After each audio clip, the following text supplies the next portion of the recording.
মোহাম্মদ। জাতীয় ঈদগাহে নামাজ পড়লেন, আমরাও নামাজ পড়েছি। এই জাতীয় ঈদগাহে আজকে ধরেন মাননীয় প্রধানমন্ত্রীর পিছনে নামাজ পড়েছেন, মহামান্য রাষ্ট্রপতির পিছনে নামাজ পড়েছেন। এই নামাজ পড়তে এসে আপনার অনুভূতি কি? আপনি কোথা থেকে এসেছেন? আপনার নাম পরিচয় দিয়ে যদি বলতেন। আমি মোহাম্মদ খলিলুর রহমান, আমার বাসা গোরান, গ্রামের বাড়ি শরীয়তপুর।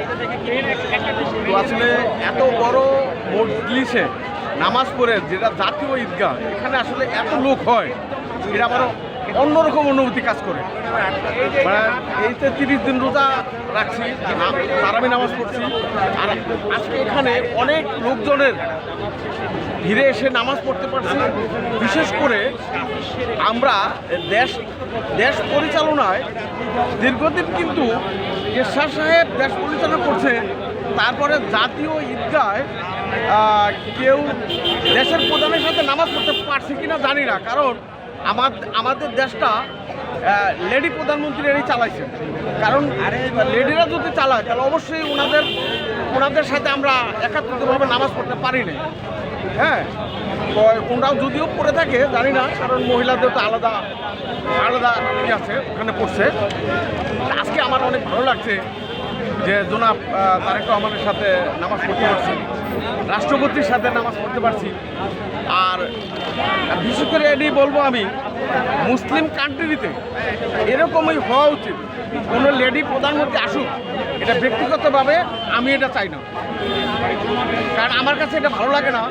কারণ দেখেন, এই বাংলাদেশে অনেক শিক্ষিত ব্রিলিয়ান্ট ছেলেপেলে আছে, কেন বারবার আমরা লেডি প্রধানমন্ত্রীর পিছনেই নামাজ পড়তে হবে বা ওনার সাথে এই দেশকে ওনারা আগায় নিয়ে যাবে? কেন? এই দেশে তো অনেক অনেক শিক্ষিত, অনেক মেধাবী ছেলেরা আছে। আমি চাই এই দেশ পরিচালনা ছেলেরাই থাকুক, পরপর আমার ছেলে আসুক। আর আমি তারেক রহমানকে আগের থেকে এখন আমি যত দেখছি ওনাকে, আমার খুব ভালো লাগছে। আমার কেন জানে মনে হয় উনি দেশটাকে ভালোভাবে চালিয়ে নিতে পারবে এবং দেশের মানুষকে উনি কিছু দিতে পারবে, কারণ ওনার ভিতরে এই ফিলটা কাজ করে, প্লাস ওনার সেই ম্যাচুরিটিটা আসছে। ওনার আগের মতো কম বয়স না। তো আমাদের আসলে সবারই প্রত্যাশা উনি ভালোভাবে দেশটাকে চালাবে, দলমত নির্বিশেষে যেভাবে দেশটা ভালো চলে উনি দেশটাকে আগায় নিয়ে যাবে। ওনার সাফল্য, ওনার দীর্ঘায়ু কামনা করি, ওনার ন্যাক হাত আল্লাহ দান করুক। এই আছে বলে আমি আর কিছু বলতে চাই না।